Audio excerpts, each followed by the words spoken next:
Hi everyone, so if you're watching this for the first time, my name is Marianne. I'm the owner and the counsellor at Marianne Hanson Counselling Service, and I've just made a video where I was talking about the key building blocks or the keys to good therapy. So you can check out that video which I would have uploaded by now.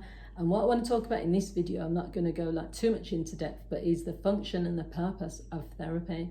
So over the years, therapy has definitely changed, it's evolved. I think I made a video in sort of 2017-18 where I was talking about the evolving nature of therapy, and that's where online therapy started becoming more common, phone therapy, chat therapy.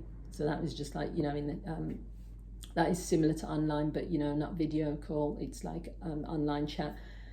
Therapy is still continuing to evolve, but I think at this stage there are people who are, depending on how people access therapy, I'd say that makes the biggest difference. So if you access therapy because someone through your organisation, and so the organisation pays and you go for free therapy, your experience will be completely different to if you go onto a platform and you select your counsellor yourself and you pay a certain amount of a fee, and you are clear on who you're working with and why you're working with them. So it's even something as similar as that, but that's another story as well. The three functions of therapy, this is just my feeling, there's probably more to it, but this is what I think, is to identify the issue and the reason you're in therapy.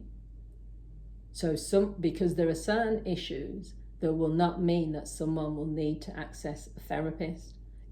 There are lots of people who are your therapist without you even knowing it. When people go to church on a Sunday, their pastor can give them a sermon which can help them feel as completely different and can heal them just by hearing that. When you go and spend time with family, you might be feeling a certain way then, but then you might leave and you're feeling uplifted. So that is a type of therapy.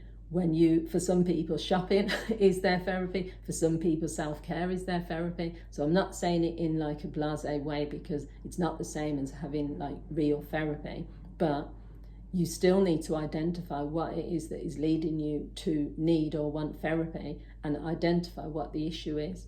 What's the purpose? Why are you there? So the first thing really is for the counsellor and yourself to identify why you're there. That is the function and the purpose. If you don't know why you're there, then that's still okay, but it's discovering why you're using the therapy to discover why you're there. Because if you are, I think that, and this is just me, probably because of the type of counsellor that I am and the approaches I use, I'm very, I'd say I'm more direct than the person-centered counsellor. And I'm direct in a sense of trying to get to the root of the issues for the person, because I want the best for them. And maybe that's come from also because I was a coach. Well, I'm still qualified as a coach. So you can still get to the root of the issue through long-term therapy, just talking, and you might still come up with the conclusion of a resolution.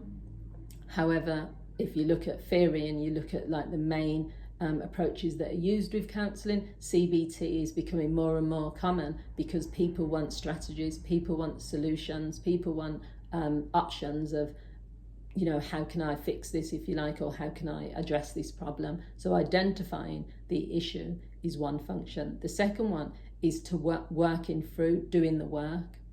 Now that might seem simple, but for many people, they come to therapy for 50 minutes once a week, and then they don't do anything else for the rest of the week, and then they come back another week, and then they don't. And this is why, in a way, long-term therapy, some people would argue the point that is long-term therapy necessary for certain presenting issues.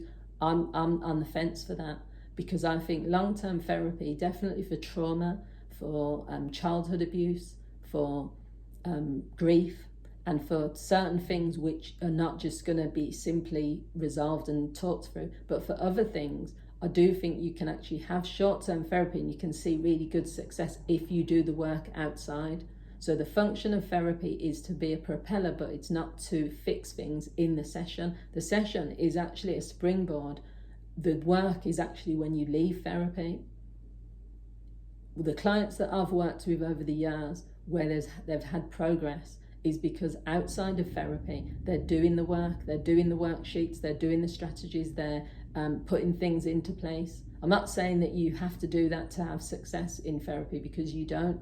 You can still have success. But for me, that's part of the function, is for your counsellor to highlight things to you, for you to highlight things for yourself, for you to use therapy in a therapeutic way, but then to go off and do the work. And the final purpose or function should be that to have some sort of outcome or resolution. Now, some people are going to say that is more of a CBT or a structured way of working.